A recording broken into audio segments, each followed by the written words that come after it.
बिस्मिल्लाहिर्रहमानिर्रहीम। नाज़रीन अस्सलाम वालेकुम। आप देख रहे हैं मेरी राय चैनल। नाज़रीन आज हम बात करेंगे इमरान खान को क्यों हटाया गया, उन्होंने क्या ऐसा जुर्म किया जो आलमी ताकतें मुखालिफ हो गई और अमेरिका ने उसे फ़ौरन ओहदे से हटाने का फ़ैसला किया। अगर अमेरिका ऐसा ना करता तो उसे किस किस्म के नुकसान हो सकते थे। उन्होंने अपने मफादात की खातिर जो है वो पाकिस्तान में एक रजीम चेंज किया। तो ये इस हवाले से इसको समझने के लिए पहले दो तस्वुरात को समझना ज़रूरी है। सबसे पहले तो पेट्रो डॉलर क्या है। ये 1974 में शाह फैसल और सदर निक्सन के दरमियान एक मुआहदा हुआ था और इस मुआहदे के तहत सऊदी अरब ज़िम्मेदारी ये थी कि अमेरिका के तमाम ओपेक के तमाम ममालिक को तेल अमेरिकी डॉलर में फ़रोख्त करने पर राज़ी करे और कोई दूसरी करेंसी या सोना कबूल ना करे और फ़रोख्त से हासिल होने वाली आमदनी अमेरिकी बैंकों या फेडरल रिज़र्व में जमा की जाएगी, जिससे यूएसडी की मांग में इजाफ़ा होगा। और क्योंकि किसी भी मुल्क को तेल ख़रीदने के लिए पहले यूएसडी ख़रीदना पड़ता है और ये इंतज़ाम यूएसडी को मजबूत रखता है। बदले में क्या मामला थे। बदले में सऊदी करेंसी $1 यानी 3.75 रियाल मुकर्रर की गई थी। सऊदी मईशत की हालत जैसी भी हो, अमेरिकी डॉलर और रियाल की शरह यही रहेगी और यही वजह है कि आज 48 साल बाद $1 3.75 रियाल के बराबर ही है। और दूसरा, अमेरिका ने गारंटी दी कि जो है आले सऊद जो है वो उनके इक़्तिदार को नहीं छेड़ा जाएगा, किसी भी सूरत वो इक़्तिदार में ही रहेंगे, हुकूमत में कोई तब्दीली नहीं होगी। और इसके अलावा अमेरिका की ज़िम्मेदारी इस बात को यकीनी बनाना थी कि ओपेक ममालिक में से कोई भी इस मुआहदे से किसी सूरत भी बाहर ना निकले। इराक़ और लीबिया ने बगावत की और हम सब जानते हैं कि इनकी हालत क्या हुई, वो हमारे सामने है। वहाँ खाना जंगी शुरू हो गई, रजीम चेंज हुआ, फिर उसके बाद खाना जंगी और आज जो बदतर हालात हैं वो हमारे सामने ही हैं।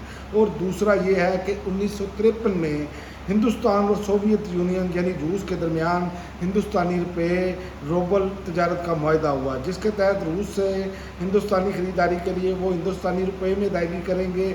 इससे हिंदुस्तानी रुपये की मांग में इजाफ़ा होता रहेगा और करेंसी मजबूत होती रहेगी। दोनों हिंदुस्तान से रूसी ख़रीदारी के लिए रूसी रूबल में अदायगी करेंगे। इससे रूबल की मांग में इजाफ़ा होता और करेंसी मजबूत रहेगी। एक हिंदुस्तानी बैंक रूस में एक शाख खोलेगा और रूस का एक बैंक तजारत सहूलतकारी और हिंदुस्तान में एक शाख खोलेगा। ये समझना बहुत ज़रूरी है कि ये मुआहदा 1953 में हुआ था। ये मुआहदा 1953 में हुआ था, जो 1974 में पेट्रो डॉलर के मुआहदे से पहले हुआ था। तो इमरान खान पाकिस्तान के पहले वज़ीर आज़म थे जिन्होंने 2019 में पाकिस्तानी रुपये और चीनी युआन में लेन देन का चीन से मुआहदा किया। और इस मुआहदे में सीधी कंडक्टर, ट्रांसफार्मर्स, नशरियाती आलात और इलेक्ट्रॉनिक्स आलात शामिल थे। अगरचे अमेरिका इससे खुश नहीं था, लेकिन वो चुप रहा क्योंकि इसमें तेल का लेन देन शामिल नहीं था। तेल चूँकि सबसे ज़्यादा दुनिया में मांग उसकी है, तो अमेरिका उस वक्त तो खामोश रहा। लेकिन इमरान खान ने 2022 में तेल के लिए पाकिस्तानी रुपये और रूसी रूबल का मुआहदा करने के बिल्कुल करीब पहुंच चुके थे। असल मसला यहाँ से स्टार्ट हुआ कि अमेरिका को प्रॉब्लम क्या हुई और आज मगरिब जो है वो क्यों नहीं इमरान खान पर जितना जुल्म हुआ उस पर क्यों नहीं, क्योंकि इमरान खान तो एक इंटरनेशनल ब्रांड है और इतना बड़ा ब्रांड है कि जिसमें मगरिब में उसकी बहुत ज़्यादा सपोर्ट है। उसके बावजूद मगरबी हुकूमतें जो हैं वो क्यों अपना मुँह दबाए बैठी हैं, उसकी वजह अब ये सामने आई है कि याद रखें कि पेट्रो डॉलर का मुआहदा 1974 का है और अमेरिका पाकिस्तान के इस मुआहदे को कभी कबूल नहीं कर सकता था, क्योंकि अगर दूसरे ममालिक भी इसकी पैरवी करते हैं तो यूएसडी कमज़ोर हो जाएगा और अमेरिकी मईशत में गिरावट आ जाएगी और वो मज़ीद सुपर पावर ज़्यादा देर तक नहीं रह पाएगा। ये असल वजह थी। लेकिन अब उन्होंने अपने पाँव पर खुद ही कुल्हाड़ी मार दी है ईरान के साथ पंगा लेकर, और ये अब गले की हड्डी बन गया है। तो अगर इमरान खान ऐसा करने में कामयाब हो जाते तो इलेक्शन हारने की कीमत पर भी पाकिस्तान अमेरिकी गुलामी से निकल आता। اگر عمران خان اپنی مدت پوری کرتے اور اگلا الیکشن میں شکست بھی کھا جاتے ہیں تو پاکستان کے لیے یہ فائدہ مند ہے. اسی لیے امریکہ نے عمران خان کو فوری طور پر ہٹانا پڑا اور اس کے علاوہ امریکہ کے پاس کوئی چارہ نہیں تھا.